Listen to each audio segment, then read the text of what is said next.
Hey everybody, welcome to this episode of Think Business Live. My parents always raised me to surround myself with people who are smarter than me. So I'm really looking forward to talking to Heather Olson and Matt Baptiste today. Let me give a quick background on both you guys before we jump in.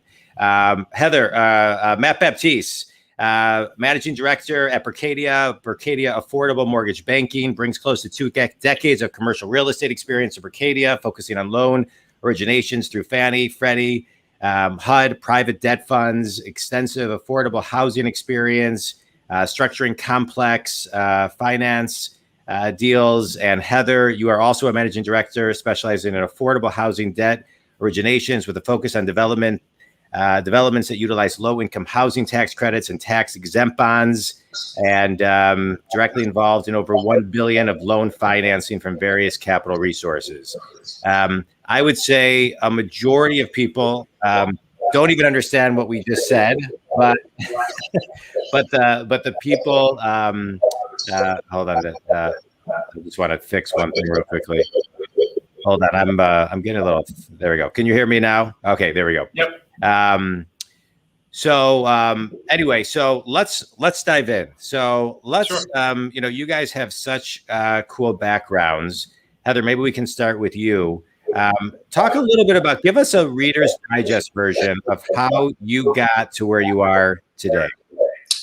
So I got into this industry, I think, kind of by accident. I'm not sure if affordable housing is necessarily a common path that is taught. I was an administrative assistant during the day, finishing my finance degree at night, and there was an opening that came up for a gentleman that worked in my office for an analyst, just an entry-level analyst position. And it was actually backfilling Matt's position as he was growing in the company. And I kind of corralled Matt and begged him to help, push for me to get the position. And ultimately I did. The producer took a big chance with me, and that's how I was introduced to affordable housing. He focused in it, and it grabbed my heart within the first couple years, and I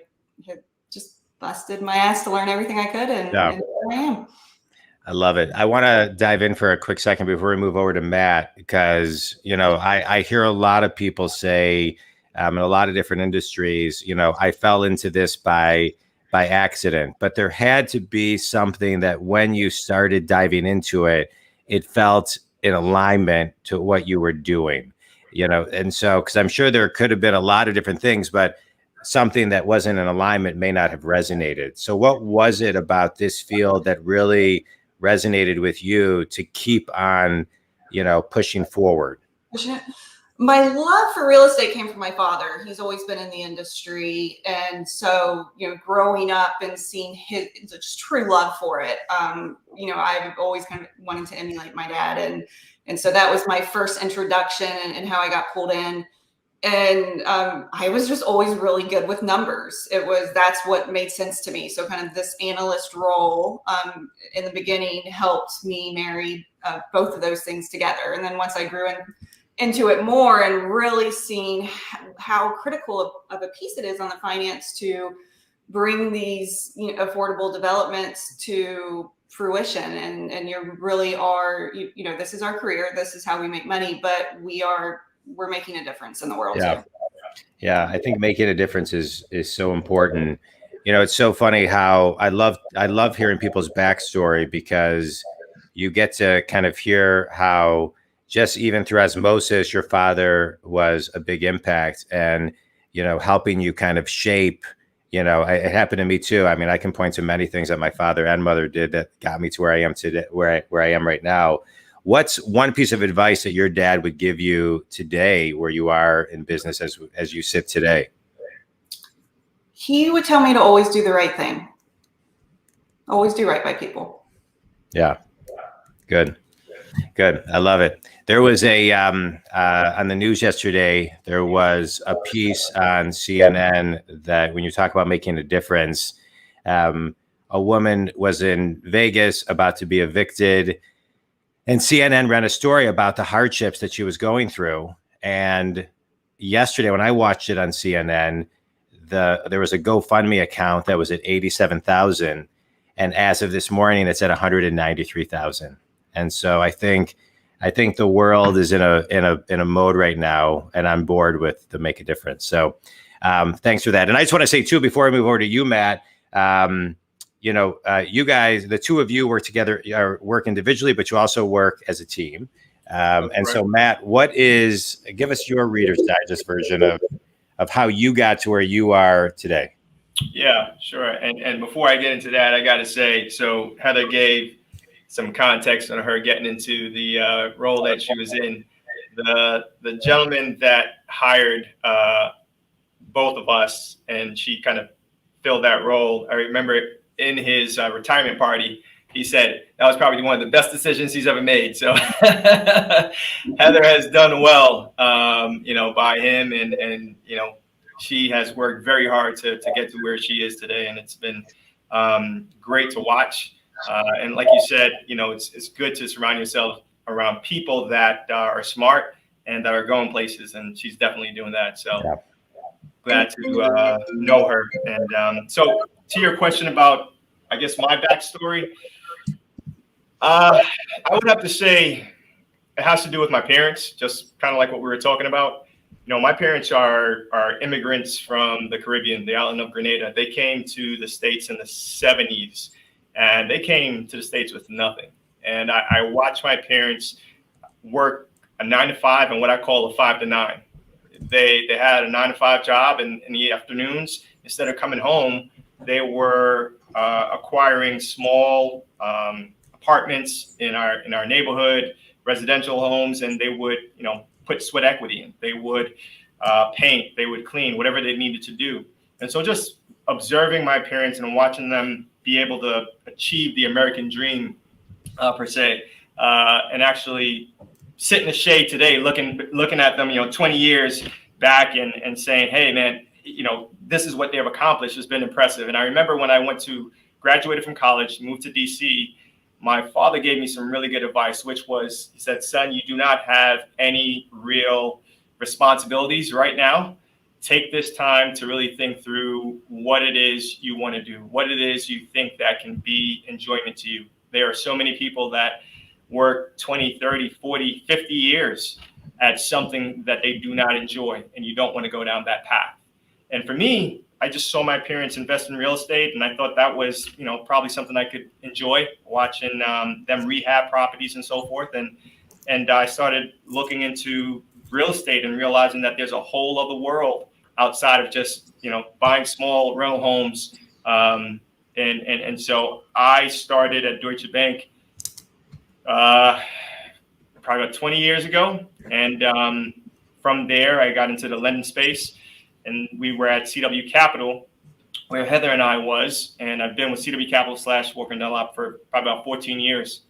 And that's how I got into the industry. I mean, the neighborhood that I grew up in was a low-income neighborhood.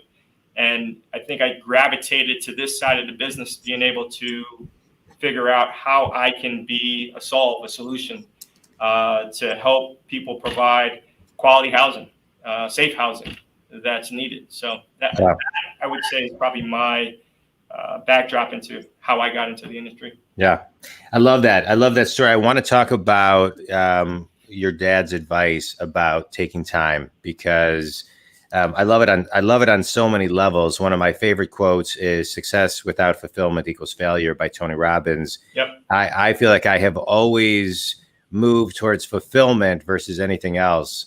But I think it's so important. What I love about what your dad's advice is it's about taking pause. And I think too many people don't really take a pause to find fulfillment. And sure. So I just want you to dive in a little bit there. Like I love, and I appreciate you both and you sharing your backstory, but in the pause, where in the pause did you find the direction? Yeah. So that's a great question.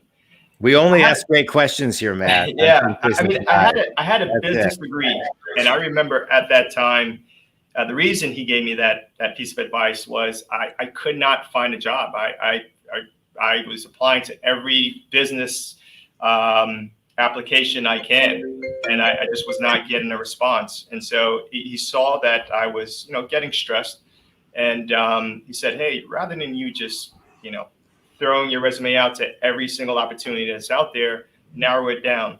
All I knew was real estate, just watching my parents, right, for the last 15 years at that point in time. So to me, seeing a building being rehabbed from the studs to a finished product was something that was really beautiful to me. I enjoyed watching that. And so that was really the trigger for me to say, I can see myself doing real estate. I've watched my parents do it for the last 15 to 20 years, and they've done well. So why not kind of follow that path? Yeah, I love that. I want to stay on this topic of observing our parents, right? And it's something, my son's going to college. We're taking him in about 10 days. Okay. So I've been thinking a lot about my parents because when I was this age, I wasn't thinking about my parents about to go to college. And now I've been thinking a lot about my parents, as I often do the older I get, and the lessons I learned that I didn't even know I learned to the level that I learned them. And sure. So I just want to say on this topic, because you both kind of are speaking to it. So Heather, when you were observing your parents, right? Forget the advice. I'm just talking about observing them. What were some of the key things that you took from them? Not necessarily the lessons, but just in the energy and how they moved through a situation, conflict, a day, or, things of that nature.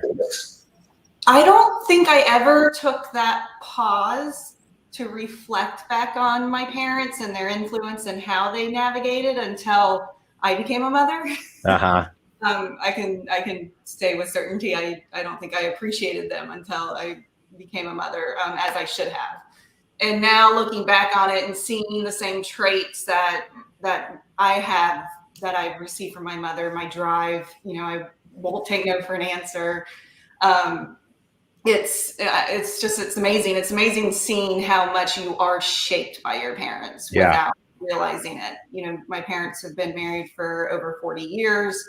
They emulate that strong marriage that's really built on faith, on their faith. And, it's incredible to be shaped by that. Yeah. I think both my parents have passed away, but they had an amazing marriage. They were soulmates, and how they navigated through so many different things, and illness of my mother's, and just, I could go on and on. But I really believe that it helps me in my day to day, and in what the two of you do, right? Taking something from start to finish. There are so many hundreds of moving parts, dozens of moving parts a day, where you have to be the one that is really facilitating and quarterbacking and keeping everybody comfortable through such a roller coaster environment at times, especially the environment that we are in today. Yep. And so, Matt, I'll go back to you, as you watched your parents navigate real estate, cyclical markets, right? The stress of just, 9 to 5 and 5 to 9. How do you infuse that? How does that show up in your business as you help clients today? Yeah. So, having a 9 to 5 and 5 to 9, that work ethic, watching that, going back to our parents, watching that as a young kid, and that's all you see. That's all you know. I was the kid that was at 8, 9, 10 years old at home, cooking dinner because my parents weren't home. Yeah. So, having that work ethic and saying, it's almost ingrained in me because that's what I saw.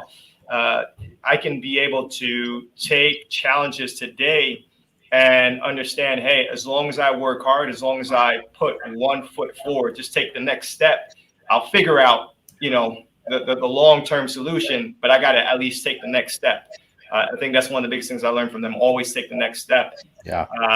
And I would say, in our role, both Heather and I like to characterize our role as I don't know what a firefighter feels like being a firefighter, but I feel like we're a firefighter. From the time we wake up in the morning and look at our phones and emails, there's always an issue. There's always a problem, always a challenge. And so I've come to accept that. That's just a part of the role, that there's going to always be an issue, always be a challenge. And that's why our clients use us, because they understand that, hey, we're going to execute, and that we understand this comes with the territory, and we're going to figure out a solve. We're going to think outside the box and figure out a solve. Yeah. So that's the best way I can answer that question. One of our very close colleagues we work with gave both of us advice a few months ago that has stuck with me, and I probably tell myself this every day, is get comfortable with the uncomfortable. Yeah. And that is just, it's daily, and, in your personal life, but especially in our business. And if everybody could solve the problem easily, we would all be doing it. So yeah, let's talk about the art of solving a problem. You both, I'm putting you both in the $1 billion club, since you both have done over $1 billion of transactions. And so, what is when you are solving a problem, and clients, I agree with you. Clients are looking at you to solve problems. What's the secret to solving a problem and keeping people in the loop and letting them know you got this? Heather, you want to take that one first? I think letting them know up front that you've got their back, that you're there to help them that's the key. If they don't think you're digging in, that you've got their back, I've never met something that hasn't been solved, right? It's just making sure they know that you're going to get them there. And then it's to your point, so surrounding yourself with people that are smarter than you. So on any of our transactions, it's not just a one-member team. Yep. So make sure that your client, with not only yourself, but with everybody else that's part of that team, legal counsel, other lenders, everyone, that you do have the best of the table, that they can get them through it. Well, I think that's one of the keys, is when you've been in the business as long as the two of you have, when you niche and specialize in the way that you do, you continue to surround yourself with the resources to help accelerate something, which is what I'm hearing you say. And so you're able to pull upon resources that your client does not have accesses or the influence to move something along faster. Yeah. I would add to that, I think there's a couple of steps that I take whenever we have a problem that arise. One is, has this come across before? And if so, how have I solved for it? Or what was the end solution? So if it was something that did not get a good result, I want to make sure I'm not going down that same path. If it was something that got a good result, then I want to make sure I follow that same path. But then the second question is, who do I know, like Heather mentioned, maybe in the industry, maybe on our team, that can help answer this question? And I try to find 3 or 4 individuals that I think may have some experience or have some knowledge on whatever problem it may be, so that I'm not just getting one answer, but I'm getting a variety of answers, and then kind of cross-referencing those answers with each other to see if I can get a solve. And then the last thing, I think, which has served me well, and I'm sure Heather does this as well, is really try, if there's a problem, try to find out the solutions or the path to a solution before going to the client and telling them you have a problem and you have no solution for it. Mm-hmm. And that has served well, because the clients understand that there's always going to be an issue, but the question they're always going to ask is, Heather, Matt, okay, so what are you going to do about that? So to not have an answer for that, or to not be further along in terms of the actions you need to take to solve for it, you're doing yourself a disservice. So I like to at least go down the path, get an understanding of how we're going to solve for it, so that I can present that to the client, that, hey, we're going to get this done for you. Like Heather said, we got your back.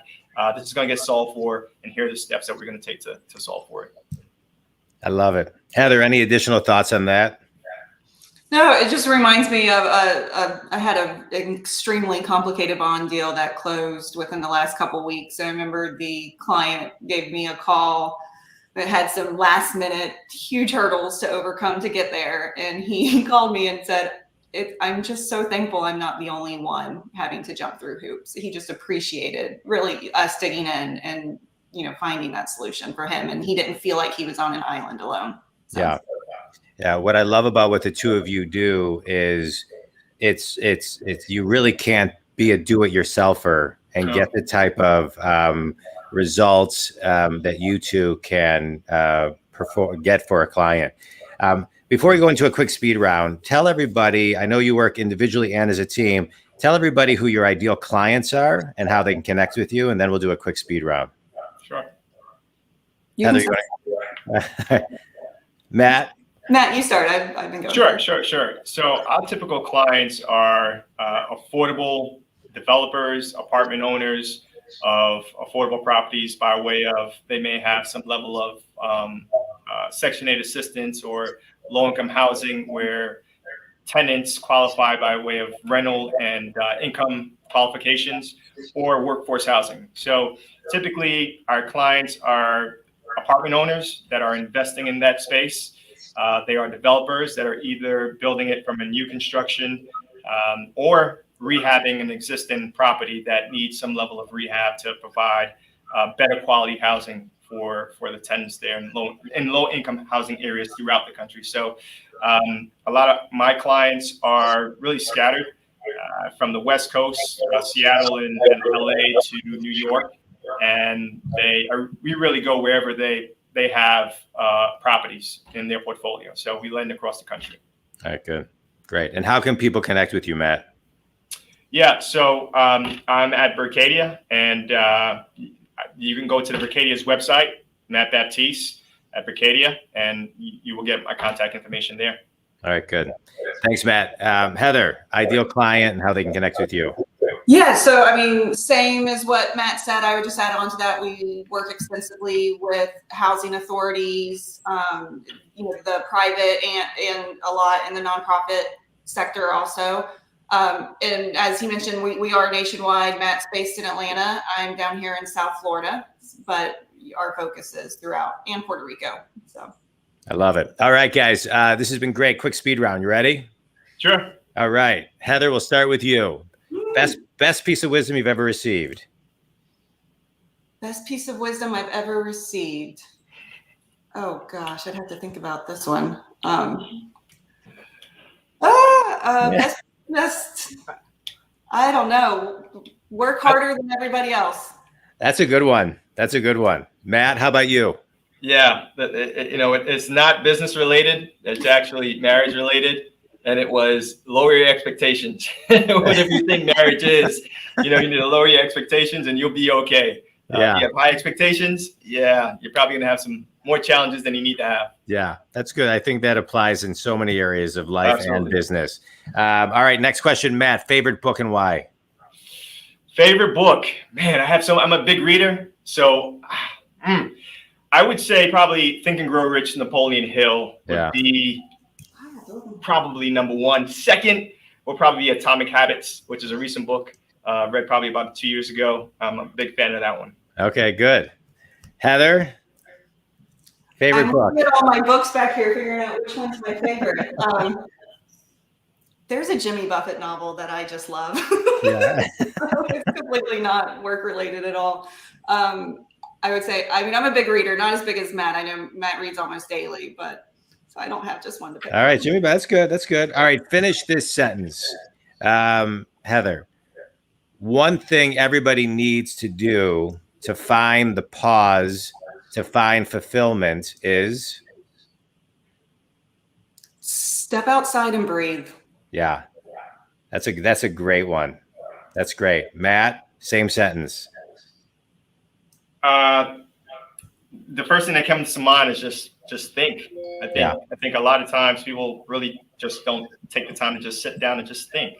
Yeah. It's probably one of my favorite hobbies, to be honest. It's probably weird to say that, but I enjoy just thinking through a problem. Just sitting down, quiet space, just think. I think very sage advice from both of you. I agree. I think most people don't take enough time to just pause, get outside, be with nature, take a breath. You know, we breathe. We take almost 7.5 million breaths a year, and we don't study breath, right? I'm a big fan of meditation. Those who watch this show or listen to my things, and you need to take that executive time to just think and breathe and process. I think it's great. It's great advice. I appreciate both of you today sharing your stories, your backstories, how and where you found your pause, your fulfillment, your path. It's been great. I appreciate the invite. Truly Yeah, appreciate it. Yeah, no, it's been great. You both are. I started off by saying this. You know, my parents always told me, always surround yourself with people smarter than you. And I always love talking to people who are smart and can work with very complicated things, and really get into the $1 billion club. And your numbers and your track record speaks for itself. It can all be found on Berkadia.com. Matt Baptiste, Heather Olson. Thanks, guys. I appreciate you. Think community. If Heather or Matt can help you between my phone ringing, dogs barking, it's like this is 2021, right?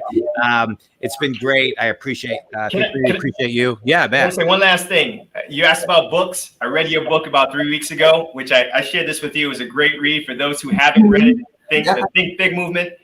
You definitely should pick it up and read it. I appreciate the plug, Matt. You must have gotten my text while we were talking. No, it was really a good read. I appreciate it. Thank you very much. And you can download it for free at johndwaskin.com. There you go. All right. Thanks, everybody. Appreciate you all. All right. Thank you.